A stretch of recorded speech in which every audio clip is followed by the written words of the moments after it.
Bank Syariah Indonesia atau BSI dianggap sebagai pihak yang paling bertanggung jawab dalam kasus hilangnya uang nasabahnya yang berada di rekening tabungan.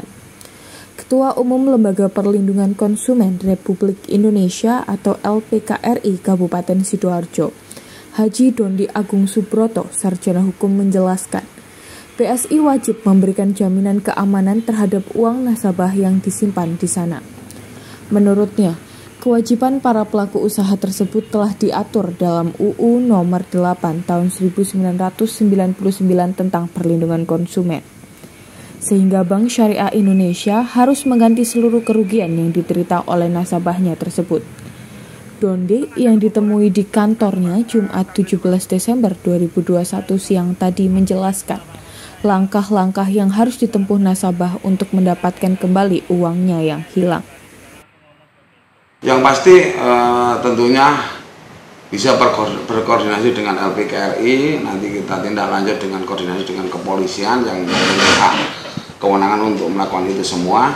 Tapi yang pasti untuk proses awalnya ya klarifikasi ke perbankan dulu, bagaimana perbankan itu menjawab dari satu permasalahan itu, sehingga nanti ketemu titik poinnya permasalahan apa yang terjadi dalam sistemasi itu, atau memang human error, kesalahan dari sistemasi itu, sehingga pada prinsipnya jangan sampai terulang lagi di daerah-daerah atau di seluruh Indonesia mungkin ya proses itu, karena sifat konsumen atau nasabah itu lebih defend, menerima apapun yang telah diberikan fasilitas dari bank itu, apalagi ini namanya bank syariah yang notabene kesan Islamiknya sangat kental. Jadi otomatis jangan sampai perbankan syariah ini yang menjadi notabene rujukan bagi setiap insan yang manusia atau setiap mungkin yang beragama Islam ya, ini untuk bisa menabungkan secara syariah akan menjadi problem ketika ini tidak diselesaikan. Sementara itu, Novi, pemilik rekening BSI, mengaku kehilangan uang di tabungannya sebesar 30 juta rupiah. Berdasarkan data mutasi keuangannya, ada 4 kali transaksi ilegal, yakni 2 kali transfer ke rekening yang tidak dikenalnya dan 2 kali penarikan tunai pada tanggal 11 Desember 2021 yang semuanya dilakukan jam 1 hingga jam 2 dini hari. Warga desa Kali Tengah, Kecamatan Tanggulangin itu mengaku sudah melaporkan hal tersebut ke BSI Kantor Cabang Pembantu di Jalan Gajah Mada, Sidoarjo. Kan saya ke banknya, dari banknya katanya syaratnya ada persyaratan yang harus dilengkapi, yaitu lapor polisi sama katanya ini kok dilacak dari pihak banknya, ini penarikannya di luar Sidoarjo. Jadi harus membuktikan kalau benar-benar saya di Sidoarjo, saya harus membuktikan surat kalau saya itu di Sidoarjo gitu loh, nggak lagi di luar Sidoarjo pada tanggal 11-12. Nah setelah dapat itu saya langsung ke Polres buat laporan itu. Katanya dari pihak banknya di luar Sidoarjo, nggak tahu di tempatnya di mana. Kalau Polresnya kemarin nggak bilang apa-apa. Kalau pihak banknya kemarin? Yang bilang dari luar Sidoarjo itu pihak banknya, kalau dilacak dari nomor rekeningnya. Iya, pas penarikan itu loh, kan bisa kelihatan kan dari banknya. Itu berarti transfer ke mana Bu? Ke bank mana Bu? Itu kurang tahu saya. Kurang tahu. Sementara itu, manajemen BSI Kantor Cabang Pembantu Sidoarjo yang coba dikonfirmasi tidak bersedia ditemui dan enggan memberikan keterangan. Salah seorang security yang bertugas saat itu mengaku diberi mandat oleh pimpinannya untuk menyatakan bahwa korban bukanlah nasabah BSI Cabang Sidoarjo.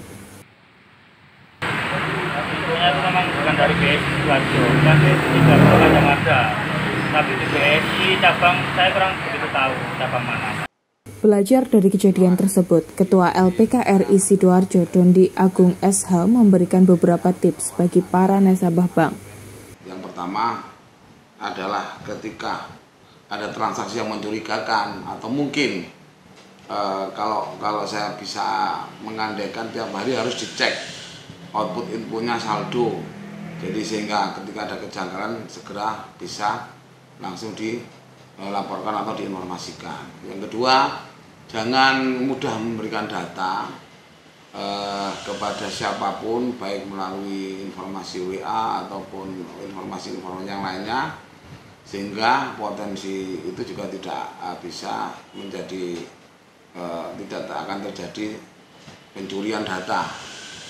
Yang ketiga, cari ATM yang rame, yang di situ ada CCTV, yang di situ ada pengamanan sehingga ATM itu memang steril dan memang tidak memungkinkan untuk melakukan satu teknologi yang mungkin dari pencurian ini melakukan skimming ataupun data, meretas data itu. Jadi pastikan ATM ini memang benar-benar rame sehingga potensi kejahatan tidak akan ada di ATM itu. Karena pintu dari kejahatan itu adanya di ATM itu sehingga data itu bisa diretas atau mungkin di cloning atau diambil. Yang keempat mungkin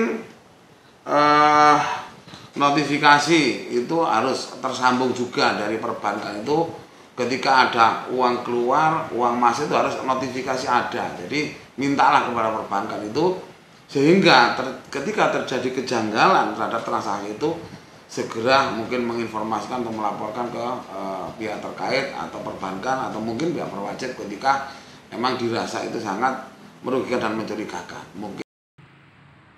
Dari Sidoarjo, Muhammad Handoko, Yalu Puspaning Tias melaporkan untuk DNN TV.